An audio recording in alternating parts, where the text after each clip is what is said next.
Hello बच्चों, मैंने पिछले अध्याय में आपको फाइनल अकाउंट के बारे में मैंने पढ़ाया था। उसमें पहले मैंने आपको बताया था व्यापारिक खाते के बारे में। मैंने आपसे ये भी कहा था कि फाइनल अकाउंट में 3 खाते को बनाएंगे तब जाके हमारा एक फाइनल स्टेटमेंट तैयार होता है। पहला होता है व्यापारिक खाता, जिसे कहते हैं ट्रेडिंग अकाउंट कहते हैं। दूसरा है प्रॉफिट एंड लॉस अकाउंट, जिससे हम साल का जो क्या नेट प्रॉफिट हुआ उसे पता करते हैं। उसके बाद इन दोनों खातों के आधार पर हम बैलेंस शीट का निर्माण करते हैं। या मैंने आपको पिछले अध्याय बताया था। अब आपको इस अध्याय में जो मैंने आपको पहला जो पिछले में बताया था, आपको ट्रायल बैलेंस के बारे में पढ़ाया था। अब आज मैं आपको दूसरा प्रॉफिट एंड लॉस अकाउंट, लाभ हानि खाते के बारे में आपको कुछ मैं बताने चाहता हूँ। तो अब पहले आप ये जानिए कि लाभ हानि खाता कहते किसको है। जिस तरह से हमें ग्रॉस प्रॉफिट पता करने के लिए, जब अगर किसी व्यापारी को पता करना हो कि मेरा 3 महीने में या 6 महीने में मेरा क्या प्रॉफिट आ रहा है या लॉस में मेरा बिजनेस जा रहा है, वो क्या करता है, ट्रेडिंग अकाउंट का निर्माण करता है। ठीक है, जिससे उसे ग्रॉस प्रॉफिट या ग्रॉस लॉस के बारे में पता चलता है।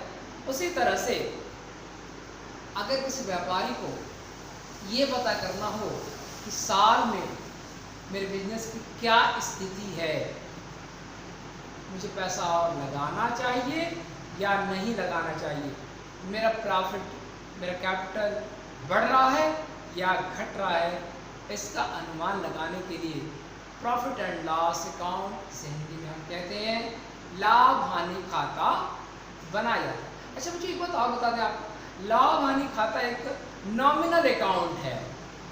ठीक है, एक नॉमिनल अकाउंट है। अब इसके उद्देश्य बताते हैं क्या होता है। व्यापारी को साल में क्या प्रॉफिट हुआ या लॉस हुआ, इसकी जानकारी हमें प्रॉफिट एंड लॉस अकाउंट के माध्यम से हमें पता चलता है।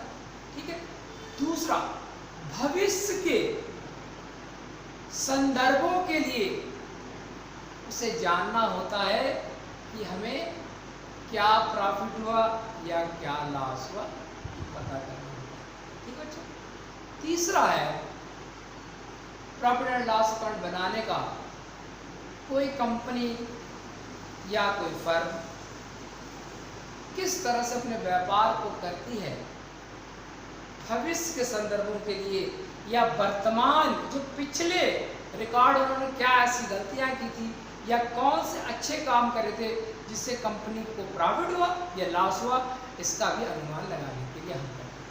ठीक है बच्चों, अब आइए हम आपको प्रॉफिट एंड लॉस के फॉर्मेट के बारे में कुछ बताते हैं। आपको इसका क्या फॉर्मेट होता है। जिस तरह से हमने आपको बताया था ट्रायल बैलेंस में जो डेबिट एंड क्रेडिट साइड होता है, इसमें भी वही होता है, डेबिट एंड क्रेडिट साइड होता है। ठीक है, इसमें प्रॉफिट एंड लॉस अकाउंट लिखते हैं या फॉर द ईयर एंडेड। हमेशा याद रखिए प्रॉफिट एंड लॉस जो अकाउंट बनता है वो साल के अंत में बनता है।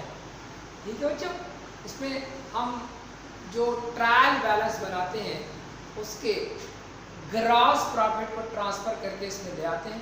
ठीक है, तब जाके हमारा प्रॉफिट लॉस ऑपरेशन का हमें अनुभव प्राप्त होगा। पहला देखिए, ये फॉर्मेट होगा, पार्टिकुलर होगा, अमाउंट होगा, पार्टिकुलर अमाउंट होगा।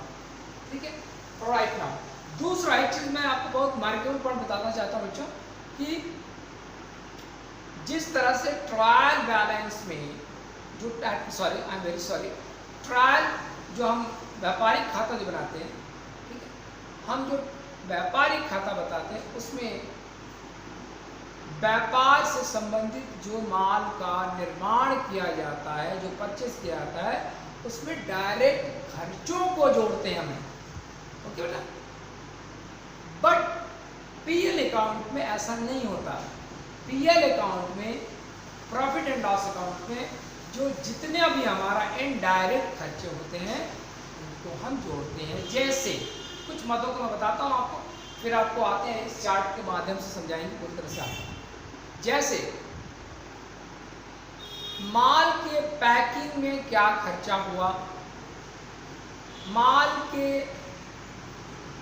ढुलाई या विक्रय से संबंधित क्या लाभ हुआ, ये सब इससे जोड़ते हैं। माल के बनाने में, बनाने तो हो गया, बनाने के बाद जिस प्रक्रिया का जो जो इससे सेलिंग हो गई, डिस्ट्रीब्यूशन का काम, पैकिंग का काम, ये सारे जो खर्चे होते हैं, जो इनडायरेक्ट खर्चे होते हैं, वो सारे पीएल अकाउंट में दिखाए जाते हैं। अब आइए हम आपको चार्ट के माध्यम से सारे इनडायरेक्ट जितने भी एक्सपेंसेस होते हैं वो बताते हैं। मैंने आपको पहले कहा कि जो आप व्यापारी खाता बनाते हैं उसमें डायरेक्ट खर्चे जाते हैं, और जो पीएल अकाउंट बनाते हैं उसमें इनडायरेक्ट खर्चे सारे जोड़े जाते हैं। आइए पहले बताते हैं आपको। पहले ग्रॉस लॉस या ग्रॉस प्रॉफिट। अगर हमने जो ट्रायल बैलेंस बनाया हुआ है उसमें अगर फर्म को, संस्था को अगर घाटा हुआ है तो, अगर घाटा हुआ है तो बीडी करके यहाँ ग्रॉस लॉस करके दिखाते हैं। अगर प्रॉफिट हुआ है तो उसको बाई करके दिखाते हैं, बाई प्रॉफिट बीडी करते हैं। ठीक है, ब्रॉड डाउन से कहते हैं, याद रखिएगा, ब्रॉड डाउन। ठीक है, ये कॉमर्स के एपोस्ट्रोफी टाइप के जो होते हैं, कोड वर्डिंग होते हैं, उसको इस तरह से कहते हैं, ब्रॉड डाउन। ठीक है, अब पहला डायरेक्ट तो इनडायरेक्ट खर्चों में पहले आता है सैलरी, सैलरी एंड वेजेस। हमने आपको पिछले अध्याय में बताया था, अगर वेजेस एंड सैलरी दिया हो तो डायरेक्ट खर्चा है, यहाँ पर दिखा रहा है सैलरी एंड वेजेस। तो सैलरी एंड वेजेस मतलब क्या हुआ, ये इसका नेचर शो करता है कि ये इनडायरेक्ट खर्चे हैं। दूसरा है रेंट एंड टैक्स। रेंट का मतलब है कि जहां पर प्रिपरेशन होने के बाद, प्रोडक्ट का प्रिपरेशन होने के बाद जहां उस पर रखा जाए, माल गोडाउन में हो सकता है, ठीक है, या कोई ऐसा छोटा सा कमरा ले ले जो प्रोडक्शन वाला है, उसमें वहां रखने का जो खर्चा आता है उसका है, और जो उस पर रखने का टैक्स दिया जाता है, जो माल में टैक्स दिया जाता है, वो रेंट एंड टैक्स है। प्रिंटिंग एंड स्टेशनरी, इसमें बहुत सारे मद आते हैं, जैसे गत्ते पैक किए जाते हैं, इनवेलप बड़े बड़े बनाए जाते हैं, देखिए रैपर बनाए जाते हैं, इसमें गुड्स पैक किया जाता है, वो सारे इस मद में आता है, प्रिंटिंग एंड स्टेशनरी के मद में आता है। याद रखिएगा, इनडायरेक्ट खर्चे हैं सारे, ये डायरेक्ट नहीं है। इस बात का यू शुड रिमेंबर इट, है ना, कि इसमें पीएल अकाउंट में सारे इनडायरेक्ट खर्चे, मैं बार बार आपसे रिपीट कर रहा हूँ, इस बात को भूलिएगा नहीं। ठीक है, उसके बाद पोस्टेज एंड टेलीग्राम। पोस्टेज, किसी व्यापारी को संदेश भेजने के लिए कि हमने फला प्रोडक्ट को मैंने निर्मित किया हुआ है, उसका ये डिस्क्रिप्शन है, ये जो भी इसमें मटेरियल को भेजने में खर्चा आता है, उसको कहते हैं पोस्टल एंड टेलीग्राम। ऑडिटर खर्चा, ठीक है, अब माल के भेजने के बाद ऑडिट कभी कभी कंपनियां कराती हैं, उसमें ऑडिटर का खर्चा आता है, वो डायरेक्ट तो नहीं है, इनडायरेक्ट खर्चे है ना, क्योंकि प्रोडक्ट के बनने में इसका कोई मतलब नहीं है, प्रोडक्ट को बनने के बाद सेल किया जाता है, उससे रिलेटेड है, ये ऑडिटर फीस है। लीगल एक्सपेंसेस, जब कोई प्रोडक्ट बनाया जाता है, उसके बनाने की में क्या सावधानी बरती गई है और क्या सावधानी नहीं बरती गई है, इसका ध्यान रखा जाता है, उसके लिए लीगल एडवाइस देना पड़ता है, हमें एक वकील रखना पड़ता है, हमें हो सकता है पेशकार रखना पड़ा हो, जो हमें रजिस्ट्रेशन से लेके प्रोडक्ट के क्वालिटी सारे मेंटेन करने हो, उसके लिए लीगल खर्चा देना पड़ता है। उसके बाद आता है इंश्योरेंस एंड कमीशन। ये ध्यान से देखिएगा, इंश्योरेंस एंड कमीशन। प्रोडक्ट बना हुआ है, गोडाउन में प्रोडक्ट को रखा गया है, तो ऑब्वियसली उसका आजकल के ज़माने में हो सकता है किसी भी कारण से माल डिस्ट्रॉय कर जाए, आग भी लग सकता है या कुछ भी सकता है, तो बहुत ज़रूरी है कि हमें इंश्योरेंस गोदाम का करा देना चाहिए, जिससे कुछ तो हमारा बच जाएगा। लॉस बाई फायर जो होता है तो हमारा बच जाता है, तो उसमें कुछ कमीशन देना पड़ता है। लीगल हमारे जो इंश्योरेंस के खर्चे आएंगे, जो इंश्योरेंस कराएगा उस कमीशन जो खाते हैं उनको कमीशन भी देना होता है। Advertisement, advertisement is the pillar of success, you know that. Advertisement ऐसी चीज़ें हैं जिससे किसी कंपनी के प्रोडक्ट को हाई तक ले जाने के लिए एडवर्टीजमेंट की बहुत ज़रूरत है, क्योंकि आज नाउअडेज बिना एडवर्टीजमेंट के प्रोडक्ट बेचना बहुत मुश्किल ही नहीं नामुमकिन सा लगता है, क्योंकि मल्टी स्टारर का ज़माना है, हर कोई टीवी पे देखता है, मोबाइल पे देखता है। तो मुझे बहुत ज़रूरी होती है, हम सबको एक अच्छे उद्यमी के लिए ज़रूरी है कि they are the connected with the advertisement. Right now अब चलते हैं आपको एक्सपोर्ट ड्यूटी। अगर कोई हम अगर माल अपने देश से बाहर को भेजते हैं, ठीक है, ऑब्वियसली जब एक देश से दूसरे देश को माल जाता है तो उसमें एक्सपोर्ट ड्यूटी हमें देना ही देना है, क्योंकि एक सीमा से दूसरे सीमा में जब हम माल को भेजते हैं, जैसे लोकल सीमा में ऑक्ट्री लगता है, वैसे इंटरनेशनल सीमा में हमें एक्सपोर्ट देना पड़ता है। सेल टैक्स, ये देश के अंदर में सेल टैक्स दिया जाता है। आजकल सेल टैक्स की जगह वैट लगता है ना, यूनिवर्सल टैक्स जो आता है वैट लगता है, लेकिन सेल टैक्स मैंने जो कॉन्टेस्ट में दिया था मैंने सेल टैक्स, ठीक है।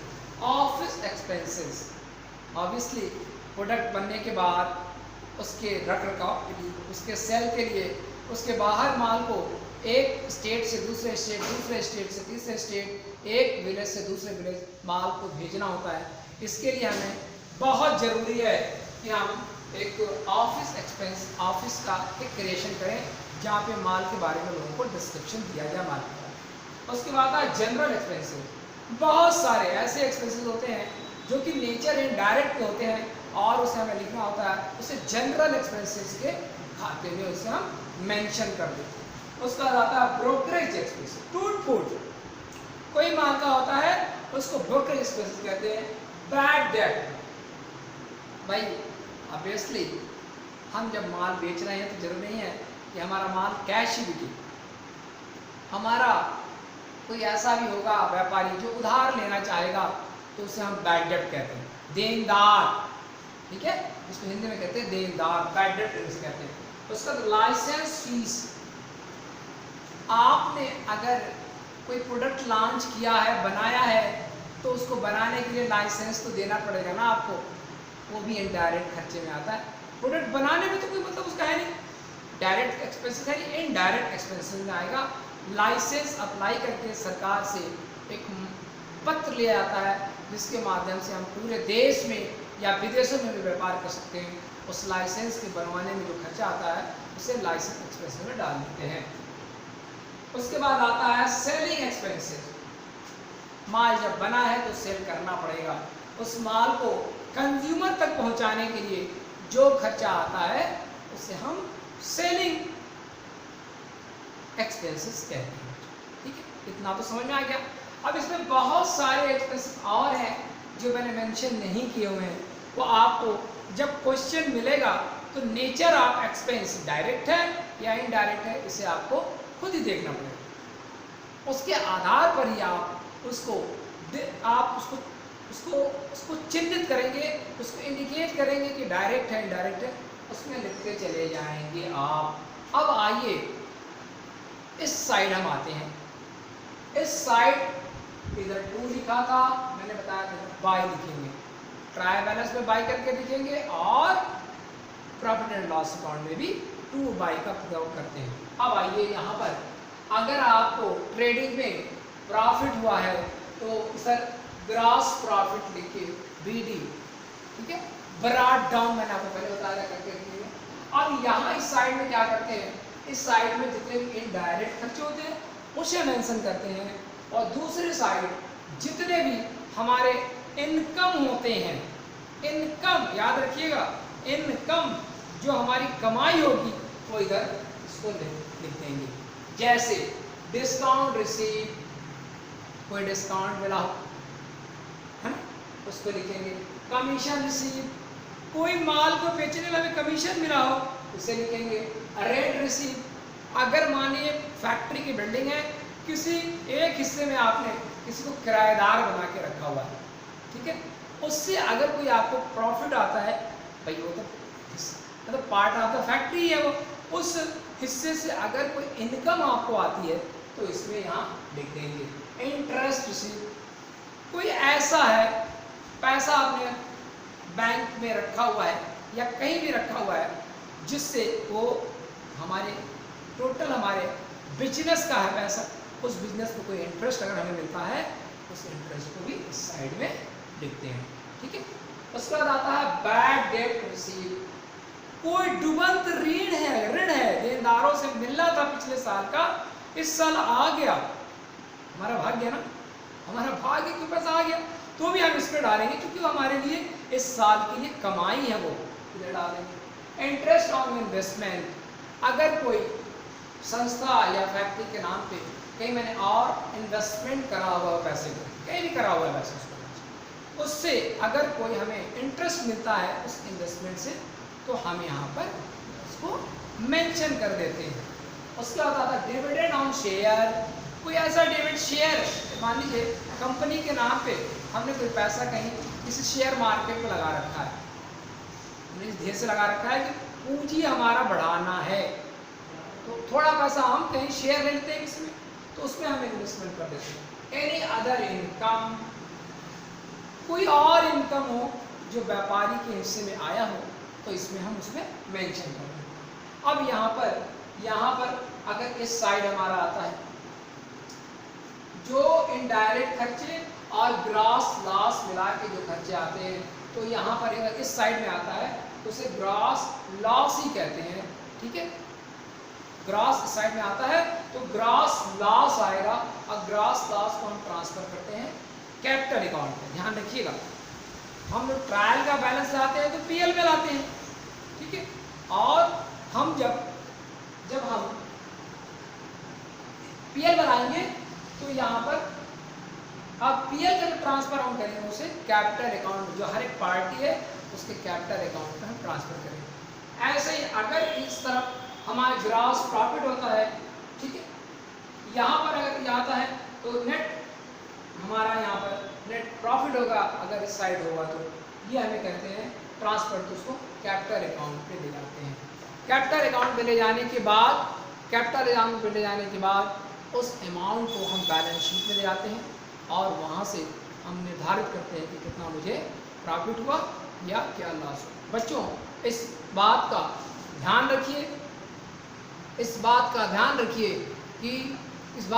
रखिए कि हम जब भी प्रॉफिट एंड लॉस अकाउंट बनाएं तो इसमें इनडायरेक्ट टैक्सेस को ही डालें, डायरेक्ट टैक्सेस को ना डालें, ठीक है।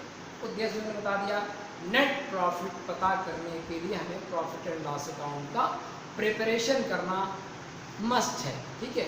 यही प्रॉफिट जो होगा ये बैलेंस शीट पे जाएगा, ठीक है बच्चों। अगर कोई इसमें मत रह गया बताना आपको ठीक से, मैं नेक्स्ट क्लासेस में बताऊंगा। नेक्स्ट क्लासेस में आपको पढ़ाऊंगा format of the balance sheet, पढ़ाऊंगा आपको पार्ट जो पढ़ाएंगे आपको। पहले मैं सबका एक एक फॉर्मेट पढ़ा देता हूँ, उसके बाद आपको क्वेश्चन सॉल्व कराऊंगा जिससे आपको सारे कन्फ्यूज़न आपके दूर हो जाएंगे। तो बच्चों याद रखिए ये डायरेक्ट टेस्ट से नहीं है, इनडायरेक्ट हमारे हैं, इसको ध्यान से लिख लीजिए और इसे याद कर लीजिए और नेचर भी इसका पहचानिए कि क्या है, ठीक है। इसमें इधर हमारे सारे खर्चे आते हैं, इनडायरेक्ट खर्चे, इधर हमारे आते हैं जितने हमने प्रॉफिट, जिन सोर्सों से हमें प्रॉफिट मिलता है उसमें इधर लिखते चले जाते हैं। और जो खर्चे हैं जो ट्रायल से हमारे आए हैं, प्रॉफिट एंड लॉस आए हैं, उनमें खर्चों को, इनडायरेक्ट खर्चों को जोड़ देते हैं और जो हमारे आमदनी हुए हैं उसमें से घटा देते हैं, तो नेट प्रॉफिट का हमें पता चल जाता है। बच्चों बहुत ज़रूरी है किसी संस्था या फर्म के बारे में ये पता करना कि संस्था क्या कर रही है। यूँ ही अगर व्यापारी बनाता रहे, बेचता रहे, तब तो वो कभी तरक्की कर नहीं सकता। इससे ज़रूरी है कि साल के आखिर में पता करना कि नेट प्रॉफिट है में मैं चल रहा हूँ या नेट लॉस में चल रहा हूँ। You should be prepare this profit and loss account accordingly this, ठीक है। अब नेक्स्ट क्लास में मैं मिलता हूँ आपसे, बैलेंस शीट के बारे में बताऊँ, उसके बाद आपको क्वेश्चन आते हैं, ठीक है। ओके, बाय बाय बच्चों। क्या मिलकर है।